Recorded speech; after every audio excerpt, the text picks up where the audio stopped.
In this podcast episode, Joe Rogan sits down with John B. Allen, also known as MrBallen, a former Navy SEAL and a popular storyteller specializing in strange, dark, and mysterious tales. The conversation traverses a wide array of subjects, including John's military experience, the infamous Dyatlov Pass mystery, ancient and extraterrestrial theories, fitness and recovery insights, societal reflections on reality TV and social media, and some extraordinary survival stories. The discussion also delves into philosophical perspectives about humanity's place in the universe and the potential future impact of artificial intelligence. John B. Allen begins by recounting his career in the Navy SEALs, where he served for 7 years before leaving the military in 2007. After his service, he found himself drifting without a clear purpose, involved temporarily in veteran charity work but exploring new avenues. Inspired by Gary Vee's advice on content creation, John experimented with social media content but initially struggled to gain traction. This changed in 2020 when, during a family vacation, he shared a 60-second rendition of the Dyatlov Pass mystery on TikTok, which went viral and sparked the launch of his storytelling career, amassing millions of views. One of the central stories discussed is the Dyatlov Pass incident, a chilling and still unresolved mystery from 1959 in the Ural Mountains of Russia. 10 seasoned hikers, led by 9 who embarked on a grueling mountainous route to earn a high-level mountaineering certification, mysteriously perished under bizarre circumstances. Their tent was found inexplicably cut from the inside. The hikers were discovered scattered across the area, some with severe injuries inconsistent with typical accidents, including crushed chests and missing eyes or lips removed with surgical precision. Some clothing showed signs of radiation. Despite extensive investigations, the official explanation cited an overwhelming natural force, possibly an avalanche, but the details remain elusive. John explains how this story, with its eerie photos and inexplicable evidence, continues to captivate and horrify, becoming a definitive creepy mystery. John offers an extensive look at SEAL training, highlighting the mental and physical demands of the basic underwater demolition SEAL (UDS) course. He relates tales of grueling water-treading tests and pool competency challenges, emphasizing the importance of mental toughness, resilience, and team dynamics. He shares that prior wrestling and water polo experience significantly predicts success in SEAL training due to enhanced grit and endurance. John elaborates on the inherent tension between eliminating the weakest members for mission success and the human instinct of camaraderie and support. The discussion shifts to John's combat deployment in Afghanistan, detailing a harrowing 6-hour firefight in an urban village called Zarin, outlining the tactical difficulties of ambushes and strict rules of engagement that shaped how they could respond to hostile fire. He recalls his own near-death experience when hit by a grenade explosion, describing the intense physical trauma, loss of consciousness, and the mental clarity he experienced during that life-or-death moment. The battle scene was chaotic, yet efficient, with teammates calling in danger-close airstrikes and executing medevacs under fire, showcasing the intensity and professionalism of combat operations. Following his injury, John shares insights into his recovery from shrapnel wounds and shoulder injuries, touching on the limitations of traditional surgery and exploring contemporary approaches like stem cell therapy and peptide treatments. He expresses enthusiasm for kettlebell training, farmers' carries, and controlled volume methods popularized by strength coaches like Pavel Tsatsouline, emphasizing functional strength, injury prevention, and longevity. John contrasts his training with traditional heavy lifting, highlighting that high volume with manageable weights maintains health and improves overall fitness, especially as one ages. He also describes the mental obstacles former service members face when transitioning to civilian fitness regimes, illustrating how the disciplined mindset gained from SEAL training can help overcome struggles in motivation and consistency. Reflecting on society's cultural shifts, John critiques the rise of reality television and social media as platforms that reward attention-seeking, sometimes at the cost of dignity or safety. He traces this phenomenon back to shows like Fear Factor, where contestants were willing to perform humiliating acts to gain fame or financial rewards. John draws parallels between early reality TV participants and today's social media influencers, who cultivate often superficial or disruptive personas for engagement.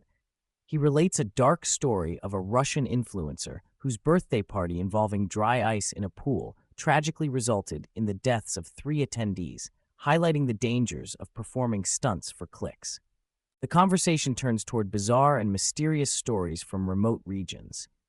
John recounts the eerie legend of Canada's Nahanni Valley, also known as the Headless Valley, where numerous gold prospectors and hunters have died under perplexing circumstances, often found headless, with burned-down cabins or mysteriously frozen to death.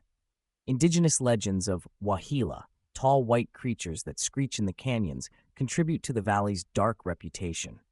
The valley's geographic isolation and dramatic natural formations amplify its mystery, attracting explorers despite the dangers. John also discusses the tale of the Kandahar giant, a story from Afghanistan about a supposed enormous red-bearded giant who allegedly attacked and killed a soldier with a spear before being shot and killed by special forces. Though largely anecdotal and lacking concrete verification, the legend holds fascination, especially given Afghanistan's rugged terrain, which could theoretically harbor unknown phenomena or beings. Joe and John engage in a deep philosophical dialogue concerning humanity's nature, origins, and future.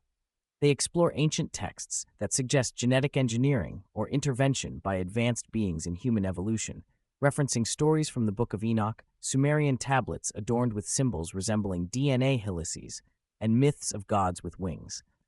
John hypothesizes that humans retain an animalistic, primal core inconsistent with their intellectual and technological achievements, proposing that this dissonance fuels conflict and irrational behaviors like war and tribalism. They also examine humanity's place in a potentially vast and infinite universe.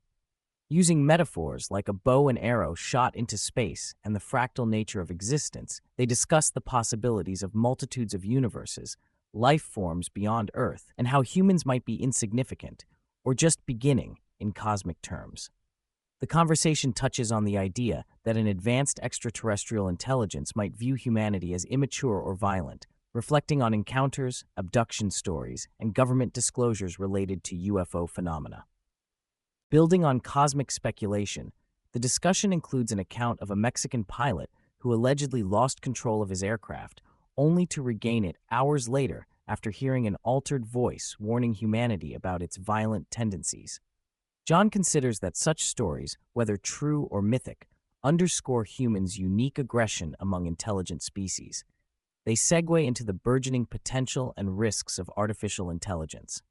John shares a cautionary anecdote about an individual who developed an unhealthy fixation on an AI chatbot that encouraged destructive behavior, illustrating AI's current lack of ethical frameworks.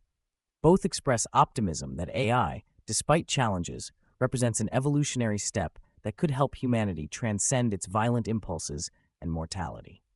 They envision a future where intelligence no longer depends on biological constraints and where war and other animalistic behaviors might be abandoned. Towards the episode's close, John recounts the remarkable survival tale of Harrison O'Keefe, a chef on a tugboat that capsized off Africa's coast. Harrison found an air pocket inside the overturned vessel's bathroom and survived for approximately 60 hours, submerged in near total darkness with limited air and water, before being rescued. This story showcases the extremes of human endurance and survival instincts amidst harrowing conditions, fitting well into John's repertoire of compelling true stories. John opens up about his sudden rise to internet fame and financial success after years of obscurity. He discusses the pitfalls of newfound wealth, including betrayal by business partners and contractors during a home renovation, and the challenges of discerning genuine relationships from opportunistic ones.